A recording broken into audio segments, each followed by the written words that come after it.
So this is going to tie right in.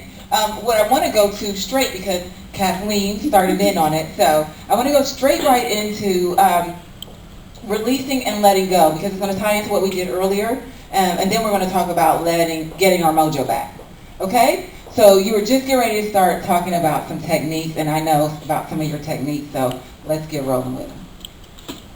Okay, so what I was going to say about the techniques that I specialize in, there is emotional freedom technique, EMDR, which is eye movement desensitization reprocessing, rapid resolution therapy, which is a trauma hypnosis, somatic experiencing, SE, which is working with the body. All of these have a lot of initials in it, so if it has initials, I get certified in it, and I'm always the guinea pig. I start with myself. I just keep an open mind, and I go with what works, what really helps to shift people. So, so I was talking to Kathleen about EFT tapping. So how many of you are familiar with EFT tapping?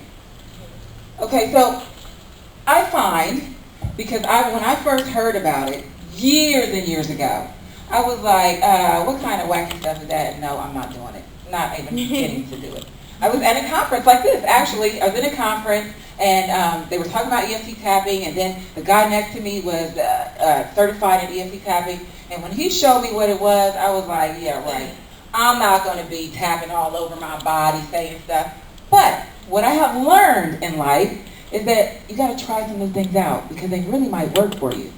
You know, you got to try out some meditation or some tapping or some NLP therapies or some other things, but you got to just be open and willing. So remember at the beginning of this day, I said we're going to talk about doing some different things. We're going to get out of our comfort zones. We're going to just release some blockages. Some of the blockages are simply that I'm just not going to try anything new.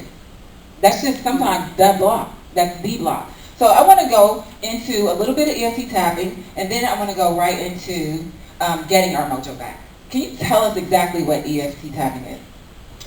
yeah, you made a great point about the attitude that you're bringing to it. So everybody wants to get into their inner child, and remember when you used to play Barbies or Army and you had a great imagination and you just got really in the zone and it was like it was happening.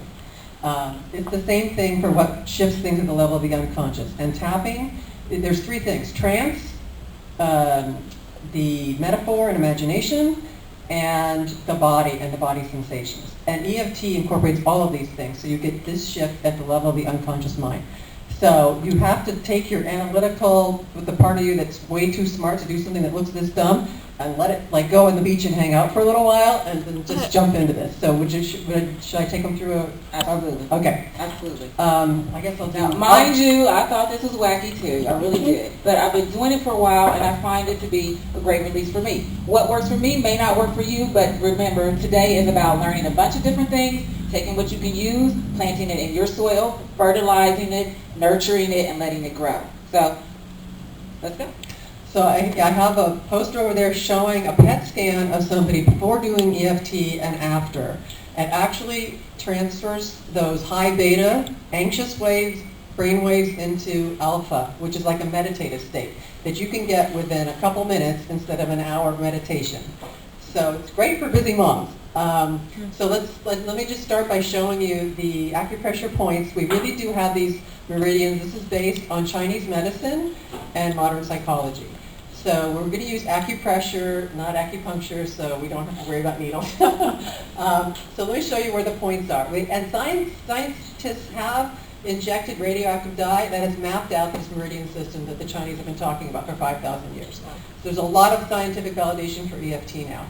So I'm going to do one-handed, but you guys do it two-handed. Take these two fingers, and on each side, you're going to start there. You're going to just do enough pressure, you feel it, but you're not trying to make a dent in your head. There you go.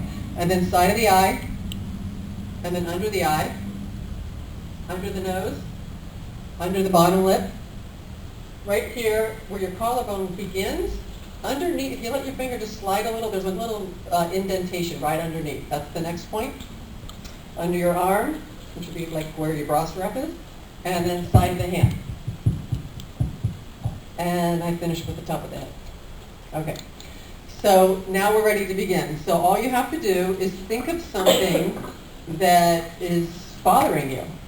A woman earlier had mentioned she doesn't know why, but she feels pissed off. So the best way to do this would be to find where in your body you're having this feeling, this upsetting feeling.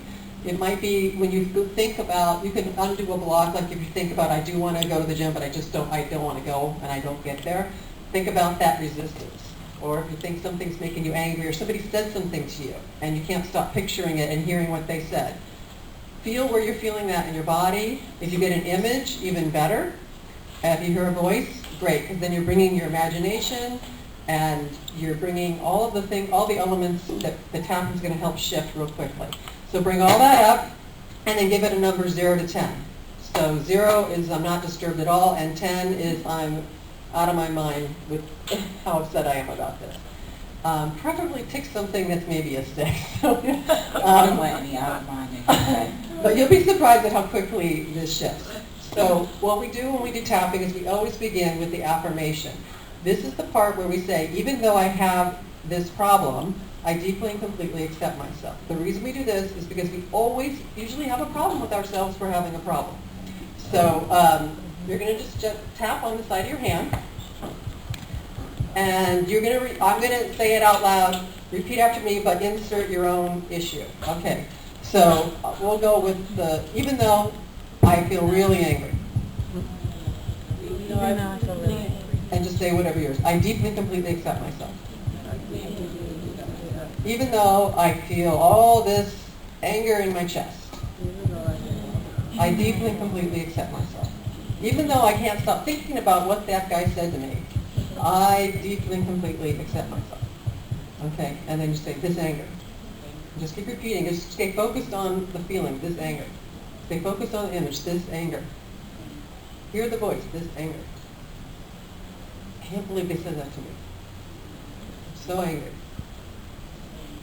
This burning fire in my chest. Whatever it is you're feeling there. All these feelings. And now we're going to go with the second round, release and let it go. Release and let it go. It's time to let it go. It's safe to let it go. I'm okay. Release and let it go. It's okay. Let it go. Let it go. And I'll take a deep breath, and I like to end with another acupressure point right here under your wrist, and just say peace. And take a deep breath. Peace. Now go back to your original number and see how far down it went. Did you guys all get your number? It's a pretty amazing shift.